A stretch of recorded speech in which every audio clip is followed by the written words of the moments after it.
Hello, this class gives an overview of the main research designs.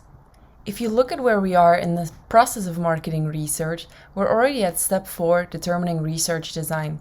Of course, choosing the right research design depends entirely on your research proposal. So your specific problem definition, your research objectives, and so on will determine what type of research method or research design is most appropriate for your case. In this class, I will help you understand how research design choice depends on your research objectives. And then we will go over different types of research designs categorized under exploratory, descriptive, or causal research.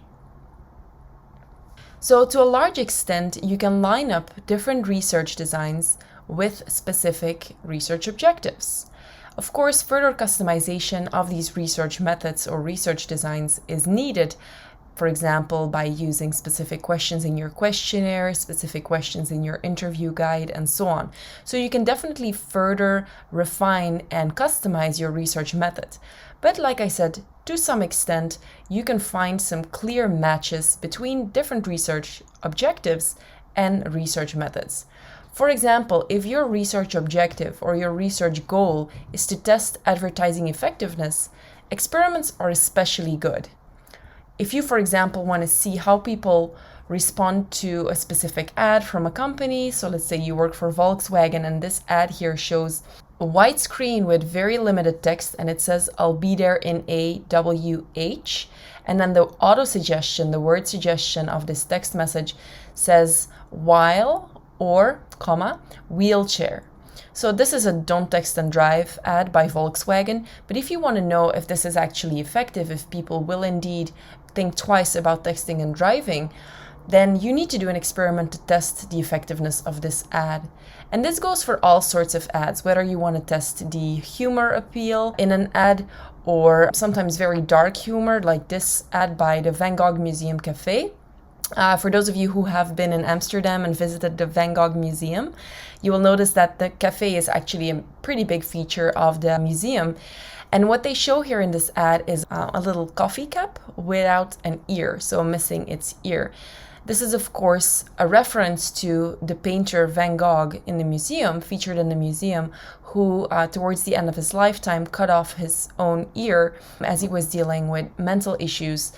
So this is a very strong example of dark humor, which before launching a campaign like that, before launching an ad like that, you definitely want to pre-test through an experiment how people would respond to an ad like this, if that is over the top or that if that would be considered appropriate or not. So either way, testing advertising effectiveness, the best way to go about it is by using an experiment. If, however, your research objective is to explore opinions in a more deep way, then focus groups are actually more appropriate. A focus group, which we will, by the way, elaborate on in one of the further classes, consists of a group of people usually discussing a topic more in depth.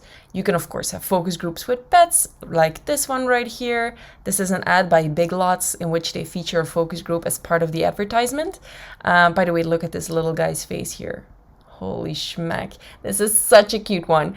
If you want to see this whole video of the focus group with pets, the link is in the note pages as well as on this slide. If your objective is to describe opinions, characteristics, and attitudes, so basically map a personality portrait of a person, a survey would be the best method. Surveys usually result in quantitative data, can have some open questions, but usually is mainly quantitative, and allows you to really lay out a profile of your sample. For example, what is the gender split? What are the ages in your sample? What are the different marital statuses in your sample? And so on. If your goal is to uncover nonverbal communication or unconscious behavior, a disguised or sometimes an undisguised observation is most appropriate. For example, if you want to learn how people browse an aisle when they are shopping, like basically what products they look at in their consideration set before making a choice, then sometimes hidden cameras can help you understand that part of consumer behavior. Or, as the picture on the left shows, If you want to understand from a more like anthropological perspective or biological perspective the behavior of primates in this case, then observing them is one of the best ways to go about it, because you cannot always ask people literally why they do certain things, or obviously you cannot ask animals why they do certain things or what they're doing, because that would result in biases, self-reported behavior, and so on. Whereas if you just observe what they're doing, you have first-hand information on their actions. So these examples illustrate that there are some rules in terms of matching research objectives with research designs. So the three main research designs are exploratory, descriptive, and causal. The choice of the most appropriate research design depends largely on the research objectives, like I just said, but also how much is already known about a problem. So if you already have a lot of initial knowledge about a problem, you can usually move on to descriptive or causal research, because that allows you to fine-tune your knowledge and get more in detail. However, if very little is known about a problem initially, then you want to gain that background information first. You want to make sure you define terms. In those cases, you want to opt for exploratory research. Now, research methods are not necessarily conducted in a chronological order of starting with exploratory, ending with causal. Sometimes only one or two of these research designs are actually used in a research project. Usually, exploratory research is part of a project regardless of how much you know about a problem, because it allows you to get more background information first. Let's start with the first one, exploratory research. I'll give you some more information, and then of course there will be separate classes that focus more in detail on each of these types of research methods. Exploratory research helps to gain that background information. Think of, for example, let's say a company wants to launch their products in a new country, a new territory. They want to understand the culture, the background of that country, specific cultural habits, dietary habits, and so on, in order to launch their products. So when Dunkin' Donuts first launched in Asia, they had to understand the breakfast culture in those Asian countries, because they cannot just replicate whatever they're doing in the United States and expect it to apply in certain other countries as well. So understanding the uniqueness of new territories and the uniqueness of circumstances is part of exploratory research. Exploratory research also helps you to define terms, terminology. For example, how do people see customer satisfaction? How do they interpret that? How do they define customer satisfaction? Another use of exploratory research would be to clarify problems, to set hypotheses, and also to establish research priorities later on. For example, if you're working for IKEA may want to do some exploratory research to understand if they should invest more in the development of office furniture versus into the development of furniture for people with disabilities. Based on that exploratory research, they could tell where's the most demand and then focus their research efforts in that specific area. Various exploratory research methods are secondary data analysis, which is key to almost any research project, experience surveys, case analysis, focus groups, and so on.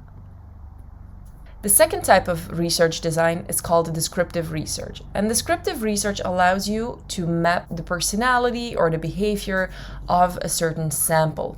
So let's say you want to understand Generation Z better.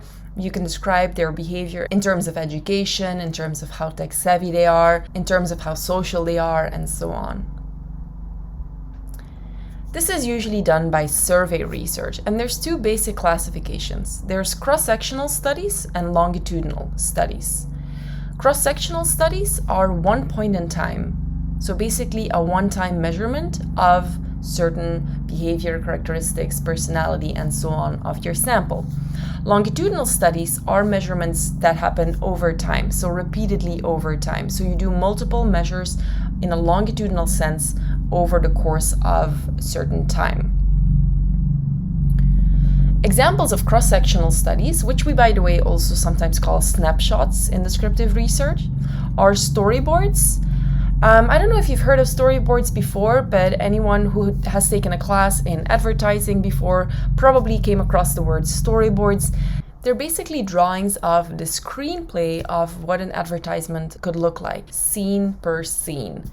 Other examples of cross-sectional studies would be any metric for advertising effectiveness. If you want to measure the effectiveness of an ad, let's say a post that someone did on Instagram or that a company made on Instagram, and you want to understand how people perceive that, how people receive that, this would be an example of cross-sectional studies, or any static or one-time survey or poll among an audience. Polls specifically should be representative of a specific population. So let's say, for example, you want to do a political poll among the United States population. ABC does several of them in collaboration with Stanford and other research institutes. And the graph here shows how people think about government action towards global warming.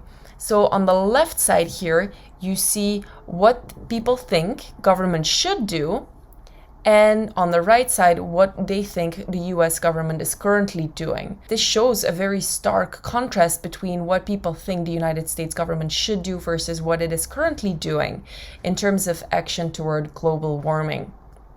Other examples of cross-sectional studies are online personality quizzes, such as those BuzzFeed quizzes, like what Disney princess would you be, what kind of pasta would you be, what kind of kisser are you, what would be your fate in the Hunger Games, and so on. There's plenty of these to help you stay very well distracted while studying. What many people don't know, however, is that these quizzes are actually hidden forms of marketing research. So you actually give quite a lot of information about yourself by answering the questions in these quizzes, and this can be used by companies to understand customers better. Longitudinal studies, as opposed to the cross-sectional studies, are taking repeated measures over time. So they're often called movies of the population instead of snapshots of the population. So for longitudinal studies, you need panel data. A panel is a group of consumers that voluntarily signs up to answer questions, to participate in research over time. So Nielsen, for example, one of the biggest marketing research companies in the world, have access to consumer panels. And panel data is specifically useful because it allows you to understand how consumers change their behavior and their thought processes over time. There's continuous panels and discontinuous panels. Continuous panels, like the word says, means that the same questions are asked at each panel measurement. So basically, time one, you ask a panel, a group of consumers, a certain question, like for example, what's your favorite brand of toothpaste? Time two, you ask that same group of people the same question, what's your favorite brand of toothpaste? Time three, you ask that same group of people, again, that same question, what's your favorite brand of toothpaste, and so on. So by asking the same question to the same group of people, so the same panel, over time, you can compare their answers and see if there was any brand switching happening. If during panel moment one, so time one, people answer Colgate, and then time two, people answer something else, then you know they switched brands. Discontinuous panels allow you to vary questions from one panel measurement to the next. So you still follow that same group of people, that same panel. The panel stays the same, but the questions you ask can vary from time one to time two to time three. So you ask different questions at each panel measurement. Omnibus panels allow you to cover many different topics, a variety of variables for a variety of purposes. So you can basically, during time one, ask questions about their dental hygiene. Time two, you can ask questions about any sports they're engaged in. Time three, you can ask them about movies and theater and other cultural things they may go see or attend. So the topics can cover a wide variety of purposes. The advantage of using continuous panels, where you ask that same question over time, and I already hinted at it, is that it allows you to see changes in consumer purchases, attitudes, and opinions. Brand switching studies make use of continuous panels to illustrate how consumers change brands. Market tracking studies also use continuous panels because it allows you to track some variable of interest over time. Now, discontinuous panels have their own advantage. They are basically, since they're used for a wide variety of purposes, they're more versatile. So if you ever want to participate in a panel, there's a lot of research companies always looking to recruit people into panels, and it usually pays a little extra buck. So you can always participate in panels just by giving your opinion or answering questions that they're interested in. The third type of research design is causal research. Causal research is my personal favorite. I'm specialized in experimental design, so I really love causal research. It's interesting because it allows you to understand cause-effect relationships between variables, whereas the previous research methods merely serve to describe behavior. This one really allows you to tell what is causing a certain effect to happen. So it answers the question why. It always comes in the form of a change or manipulation, which is represented as X in a certain variable, that drives an outcome variable called Y, so a dependent variable called Y. And usually they come in the form of experiments. An experiment is basically nothing more than a manipulation of an independent variable called X to see how it affects a dependent variable called Y, while at the same time controlling the effects of additional extraneous variables. So let me dissect this definition for you a little more clearly. So independent variables are the ones that you as a researcher have control over and that you manipulate. So they're the cause of the effect. They are represented with an X.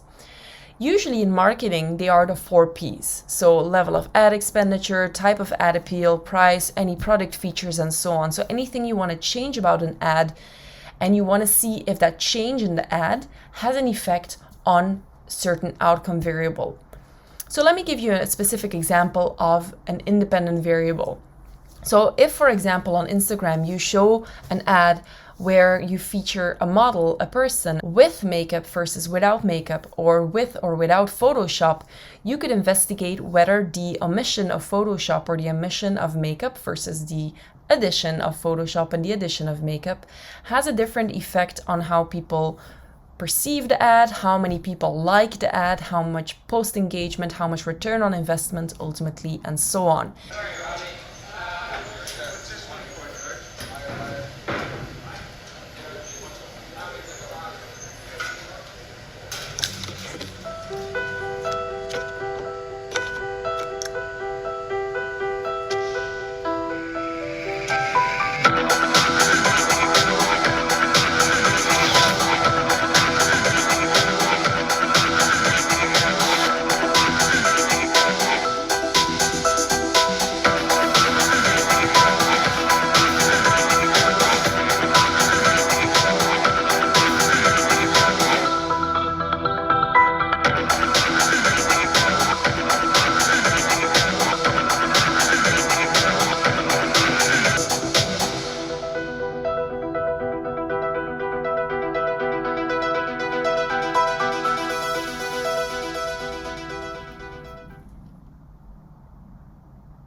So this video hits one of my research interests about advertising disclaimers and truth in advertising, and it shows how pervasive Photoshop is in the advertising industry. So this can be an example of an independent variable.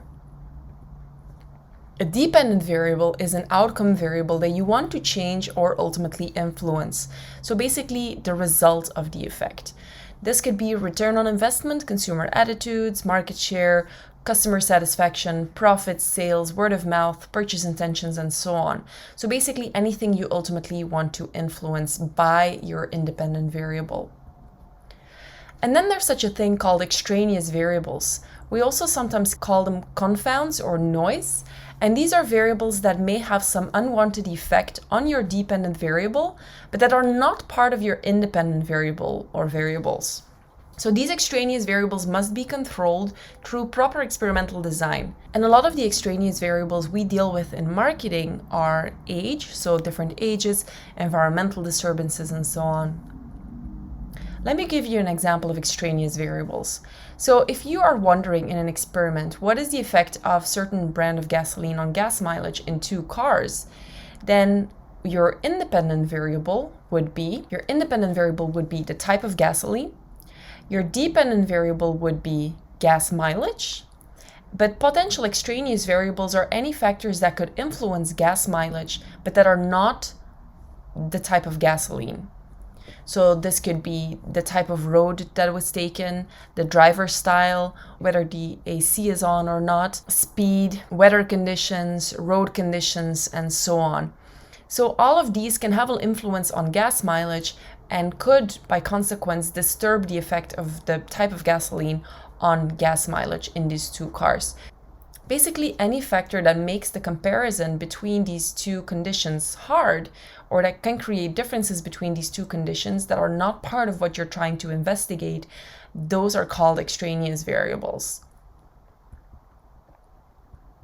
There's two types of experiments, lab and field experiments. Lab experiments occur in a contrived setting, usually a lab setting, but this doesn't necessarily have to be like a biology lab. This could be a computer lab as well in marketing settings. Field experiments are out in the field, so in a more realistic setting.